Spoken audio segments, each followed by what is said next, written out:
নমস্কার। শুরু করছি সেই সময় উপন্যাসের 137তম পর্ব। প্রায় হরিশের কাছে এসে বসে থাকে রায়মোহন। হরিশ এই লোকটিকে খুব প্রশ্রয় দেন। রায়মোহনের দশা এখন একেবারে যাচ্ছে তাই হয়ে গেছে।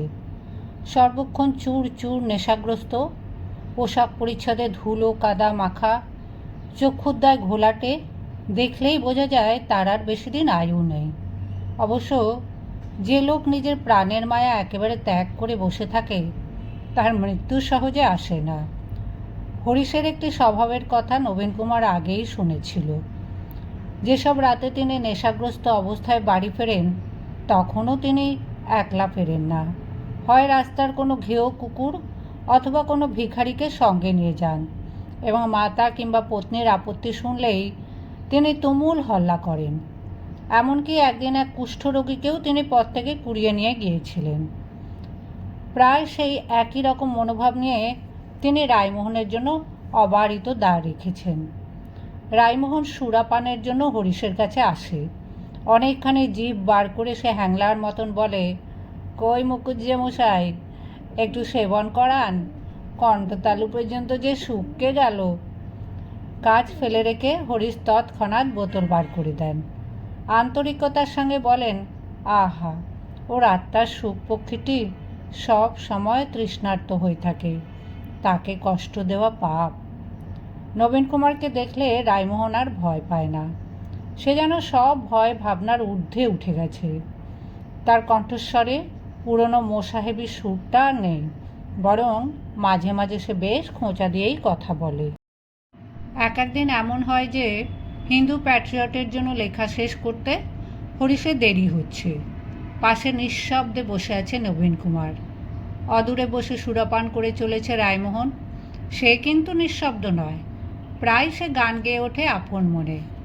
হরিশ কিন্তু তাতে বিরক্তও হন না বা তাকে চুপ করতেও বলেন না। সুরার বোতলটি নিঃশেষ হয়ে গেলে রায়মোহন হরিশকে তাড়া দিয়ে বলে, কই মুকুজ্জে ময়, এবার উঠুন, এই দুধের বাচ্চাটিকে এবার বাড়ি যেতে বলুন। চলুন, আমরা দুজনায় মিলে তীর্থস্থানে যাই। কমলির কাছে যাবেন? কমলি, সে আবার দোকান খুলেছে, শেষবেলায় বড় চমৎকারিণী হয়েছে, চলুন, আমি নিয়ে যাব। এক একদিন সে নবীন কুমারকে বলে, ছোটবাবু, আপনার এত বড় অবংশ, আপনি তার মান রাখলেন না। আপনার পিতা উদার ছিলেন, মদমাগির জন্য কম পয়সা ঢেলেছেন। উফ, সেজন্য কত নাম ছড়িয়েছিল তার, এক ডাকে সবাই চিনত। হ্যাঁ, বাবু বটে রামকমল সিংজি। 250টা মাতালের মুখের অন্ন না জোগালে আর বড় মানুষ কিসের? তা আপনার হাতে যে বিষয় সম্পত্তি এলো, আপনি আমাদের জন্য কি করলেন? একদিন একটা মৎস্যবও লাগালেন না। বেশ 2-10 ঘন্টা বাই নাচবে, 20-50টা বোতল মাটিতে গড়াবে, আর আমরাও গড়াবো, তবে না মৎস্য? নবীন কুমার ঘৃণা ভরে রায়মোহনের অধিকাংশ কথারই উত্তর দেয় না। রায়মোহনকে দেখলে বেশিরভাগ দিনই সে বিরক্ত হয়ে চলে আসে। এক একদিন অসহ্য হলে সে রায়মোহনকে প্রচণ্ড ধমক দেয়। রায়মোহন হা হা করে হাসে। হরিশও যোগ দেন সেই হাসে। নবীন কুমার একদিন ঠিক করে সে আর যাবে না হরিশের কাছে, কিন্তু দুদিনের বেশি স্থির থাকতে পারে না। চতুর্দিকে অসংখ্য চাটুকার, শুধু হরিশ আর রায়মোহনের তোয়াক্কা করে না তার সামাজিক মর্যাদার। তবু ওই দুজনের কাছেই তাই যেতে ইচ্ছে হয়। 2-3 দিন রাগ করে থাকার পর সে আবার যায়।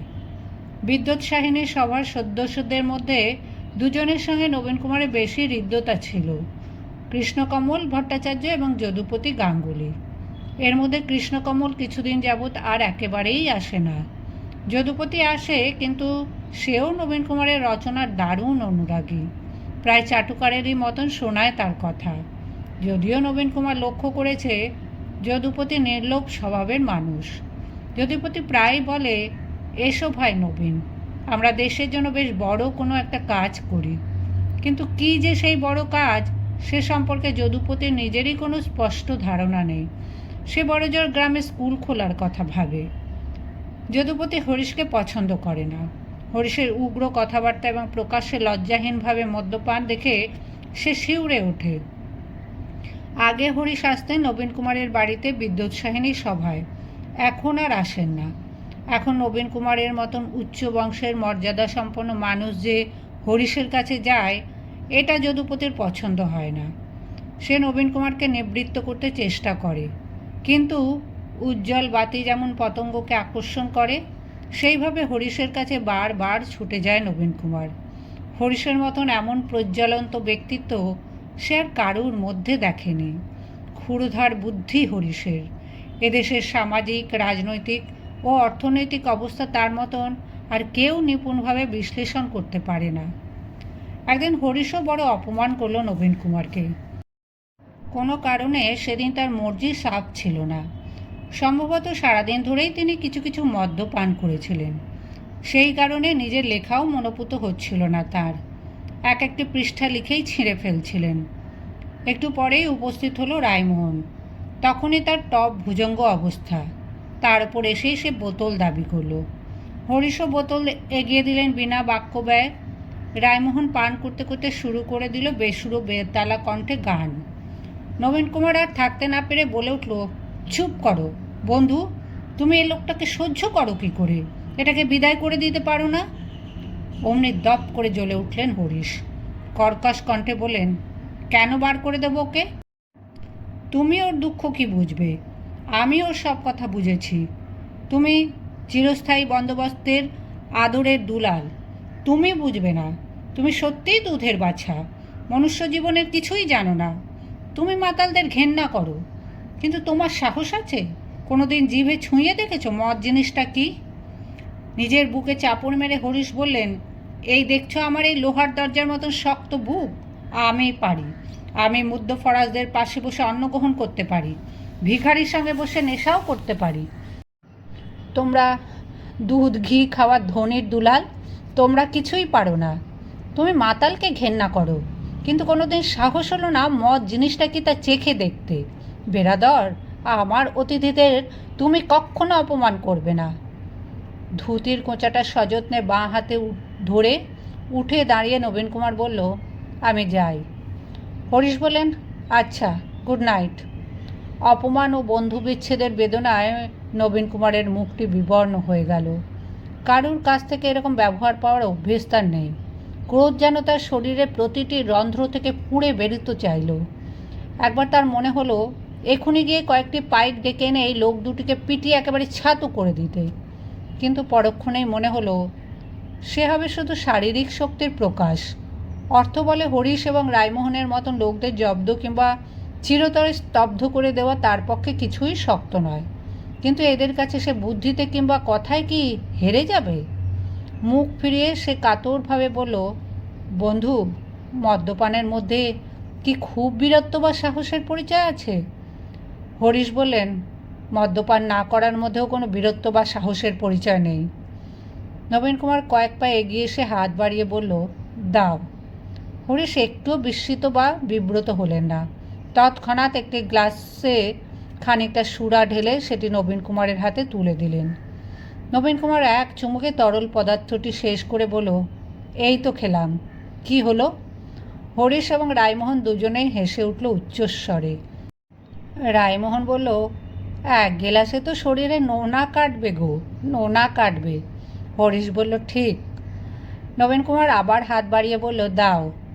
দ্বিতীয় গেলাসটিও সে এক নিঃশ্বাসে শেষ করে জিজ্ঞেস করল, এবার? হরিশ বললেন, দ্বিতীয় গেলাসে তো মাত্র মুখের দুধের গন্ধ ছাড়বে। আমরা তো শিশু বয়সে মায়ের বুকের দুধ খাই, সে গন্ধ অনেক দিন মুখে লেগে থাকে।